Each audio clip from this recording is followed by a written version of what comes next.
1988 में मोहम्मद अय्यूब कासिम अली और डॉक्टर रमेश कुमार वीरचंद शाह, इन दोनों में एक व्यवहार हुआ, सौदा पौती हुई, जिसमें वीरचंद शाह ने मोहम्मद अय्यूब कासिम अली को survey number 214/1/2 plot number 53 Ali Akbar hospital के पीछे और गांधी मार्केट से लगकर ये प्लॉट 1988 में दोनों ने आपस में सौदा हुआ। डॉक्टर रमेश कुमार वीरचंद शाह ने उनको लिख के दिया। कुछ अरसे के बाद इनमें कुछ भी मामला पैदा हुआ, डिस्प्यूट पैदा होने की वजह से ये मामला कोर्ट में चले गया। लोअर कोर्ट के अंदर ये मामला जब गया, डॉक्टर रमेश कुमार वीरचंद शाह और मोहम्मद अय्यूब कासिम अली के बीच में, तो यहाँ पर प्लाट का जो फैसला हुआ वो मोहम्मद अय्यूब कासिम अली के हक में हुआ। तो फिर रमेश कुमार जो है वो सेशन कोर्ट में जाते हैं। सेशन कोर्ट के अंदर भी फैसला जो है मोहम्मद अय्यूब कासिम अली के हक में हुआ। उसके बाद 1995 में वो फैसला आया। उसके बाद रमेश कुमार वीरचंद शाह जो है वो हाईकोर्ट चले जाते हैं 1995 में, जिसकी अपील नंबर है 590/95। ये हाईकोर्ट में सेकंड अपील है, उसका नंबर है। मैंने आप लोगों को इसका स्टेटस भी बताया। आज के स्टेटस के अंदर उसमें ये उसका आज का स्टेटस है हाईकोर्ट का। केस अभी भी चालू है उसमें, जो कि रमेश कुमार वीरचंद शाह और शरद कुमार वीरचंद शाह, सिद्धार्थ कुमार रमेश कुमार शाह, ऐसे रमेश कुमार वीरचंद शाह, इनके अगेंस्ट में मोहम्मद अय्यूब कासिम अली जो जिनका इंतकाल हो गया, इनके वारस है मोहम्मद यूसुफ मोहम्मद अय्यूब, शाहिदा मोहम्मद अय्यूब, अनवरी मोहम्मद अय्यूब, आयशा मोहम्मद अय्यूब, अरफात अंजुम मोहम्मद यूसुफ, नवेद अंजुम मोहम्मद यूसुफ, सिद्रा मोहम्मद यूसुफ, नज़ीर अहमद बुद्दू, अब्दुल रहमान मोहम्मद यूसुफ। मेरा आज प्रेस कॉन्फ्रेंस देने का मतलब ये है कि ये केस लोअर कोर्ट मालेगांव से शुरू हुआ, सेशन कोर्ट में गया, सेशन कोर्ट से ये केस हाई कोर्ट के अंदर गया। हाई कोर्ट में ये केस अभी चल रहा है, इसके ऊपर कोई फैसला नहीं आया है, जबकि 2 फैसला मोहम्मद अय्यूब के हक में आ चुका है। लेकिन हाई कोर्ट में ये केस जाने की वजह से केस अभी पेंडिंग है, जिसकी लास्ट तारीख थी 27/6/2022 हाई कोर्ट की। अब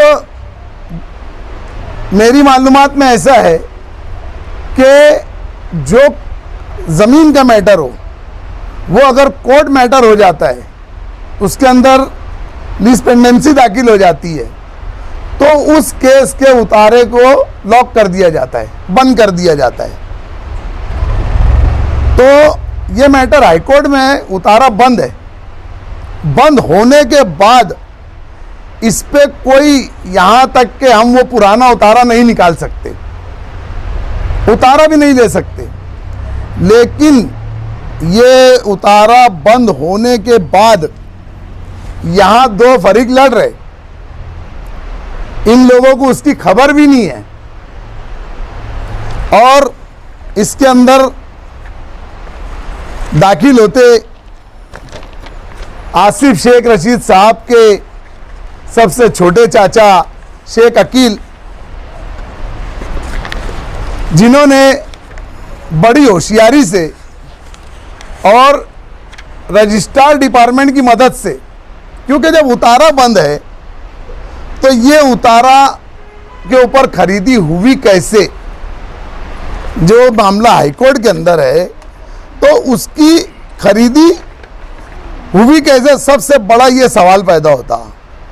तो 12/12/2022 को अकील शेख रशीद शेख सफ़ी, जैसा कि मैंने बताया जाफर नगर के अंदर उन्होंने बोगस खरीदी करे, सेम वैसे ही मामला इसके अंदर जो है, इन्होंने वो खरीदी बोगस आदमी को खड़े करके वो खरीदी उठा ली, जिसका ये सबूत है। उसके अंदर सबसे पहला नाम है शेख अकील मोहम्मद शफ़ी, आसिफ शेख रशीद के चाचा। दूसरा नाम है शेख रिजवान शेख रशीद, आसिफ शेख रशीद के सबसे छोटे भाई।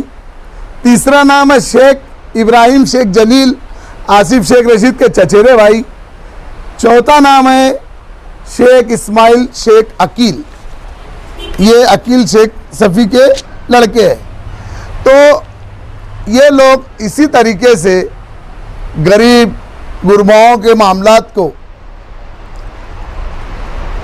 केस होने के बावजूद, जिन्होंने कंटेम्प्ट ऑफ कोर्ट हुआ है, ये खरीदी बोगस खरीदी हुई है, ऐसे इनके मामलात है, एक के बाद। अभी जाफर नगर का जो मामला है, उसके बाद ये दूसरा उनका मामला सामने आया। मेरे पास बहुत सारे उनके मामलात है, ये मैं अभी भी जो बता रहा हूँ सबूतों के साथ बता रहा हूँ, कोई 2 नंबर यानी कोई बोगस बात नहीं कर रहा हूँ। हाईकोर्ट के अंदर केस चालू होने के बावजूद ये खरीदी कैसे हुई, इसके अंदर रजिस्ट्रार ऑफिस भी मुलविस है, रजिस्ट्रार ऑफिस के कुछ लोग इसके अंदर मुलविस है, और इनका एक बहुत करीबी आदमी है स्टैम्प वेंडर, जो इन लोगों को बोगस आदमी के आधार कार्ड बना के देता है, पैन कार्ड बना के देता है। जैसे अन्नू भाई है, अन्नू भाई ओरिजिनल है, लेकिन अन्नू भाई की जगह शाहिद भाई को खड़े करके पूरे डॉक्यूमेंट्स जो है अन्नू भाई के नाम पे बना के, इनका एक स्टैम्प वेंडर है। मैं इंशाल्लाह अगले एपिसोड में उसका नाम भी जाहिर करूंगा और वो भी सबूत और प्रूफ के साथ लेके आऊंगा। तो ये इस तरीके से हरकत पूरे शहर में कई जगह हो गई है। ये छोटे छोटे प्लॉट भी नहीं छोड़ रहे। आज इस आदमी का इंतकाल हो गया, मोहम्मद अय्यूब कासिम अली का, इन्होंने अपनी ज़िंदगी के 20-25 साल लगा दिए। उसके बाद उनकी औलाद आज केस लड़ रही है, उनकी जमा पूंजी उसमें खर्च हो गई है, लेकिन इन लोगों को किसी चीज़ का एहसास, किसी का दर्द नहीं होता। मैं पूछना चाहता हूँ इन लोगों से कि ये गरीब नहीं है कि उनके प्लाट उनको मालूम भी नहीं। वहाँ बाकायदा बोर्ड पर लिखा है, उस प्लाट के ऊपर बोर्ड के ऊपर लिखा है कि खबरदार सर्वे नंबर 214/1/2 प्लाट नंबर 53, इस प्लाट का case Bombay high court second appeal number 590/95 में जारी है। लिहाजा इस मिल्कियत से ताल्लुक से किसी तरह का सौदा या लेन देन न करे, वरना कानूनी कार्रवाई के जिम्मेदार आप खुद होंगे, मार्फत एडवोकेट LC अग्रवाल और वारिस उसके जो है मोहम्मद यूसुफ मोहम्मद अय्यूब। लेकिन आप उसके नीचे ये देख रहे हैं कि ये पहले यही लिखा था, तो उसको उन्होंने मिटा दिया था। तो अब उन्होंने जब दोबारा लिखे और साइड में लिखा गया कि आप CCTV कैमरे की नज़र में है। अभी मैं वहाँ स्पॉट पर जाकर आया, फिर उन्होंने उस पर कलर मार दिए हुए। तो ये शहर की गरीब आवाम के साथ इस तरीके से ये घराना उनकी ज़मीनें, उनकी मेहनत की पूंजियों को हड़प कर रहा है। इसके ताल्लुक से हम आवाज़ उठा रहे हैं। और जो पहला मामला मैंने जाफर नगर का जो बोला था कि यार उसमें हम 420 का गुना दाखिल करेंगे इसका, तो उसके अंदर पहले से ही बबलू पवार, रानार बागवान गली नंबर नहीं दिया मालेगांव, इन्होंने पुलिस कंप्लेंट की, लेकिन किसी दबाव की वजह से पुलिस कंप्लेंट नहीं हुई और वो केस चला गया कोर्ट के अंदर। कोर्ट में 156(3) से उन्होंने ऑर्डर लिए प्राइवेट केस दाखिल करने के लिए, जिसकी ऑर्डर हुई है कि उसमें ऐसा बताया गया है कि मेरे जो फिरियादी ने ये बोला है कि मेरे दादा, मेरे अजूबा प्रताप राव पुंजाराव पवार 21 सितंबर 1971 में मैयत हो गई। जब वो 1971 में उनका इंतकाल हो गया जाफर नगर के अंदर, तो फिर वो पिछले महीने कैसे के वहाँ आकर उन्होंने खरीदी दे दी है।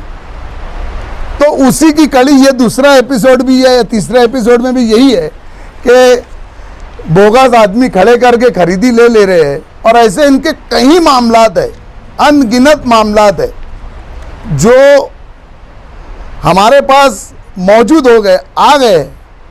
हम धीरे धीरे एक एक कर आवाम के सामने लेकर आएंगे। आज प्रेस कॉन्फ्रेंस लेने का हमारा यही मकसद था।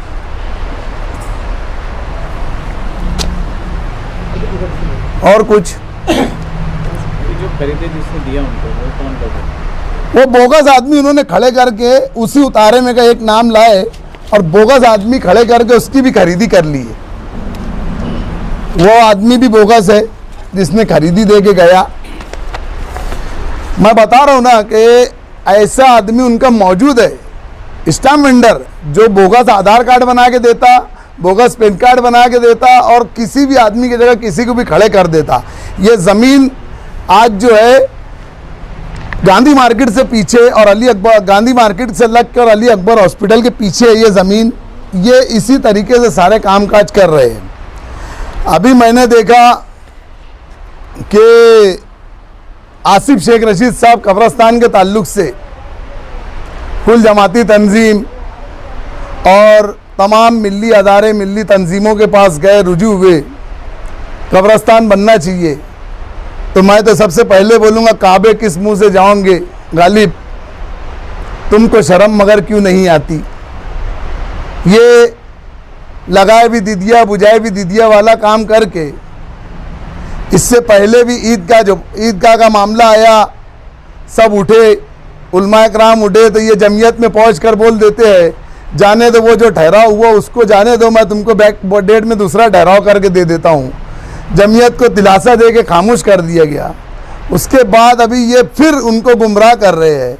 तो मैं आसिफ शेख रशीद को ये बोलता हूँ, पहले तो 3 एकड़ थी, अब वो बढ़ते जा रही है, वो ज़मीन बढ़ते जा रही है। तो मैं आसिफ शेख रशीद को यहाँ से बोलता हूँ कि भैया आप बहुत बुद्धिमान हो, ज़रा और अच्छी से स्टडी कर लो।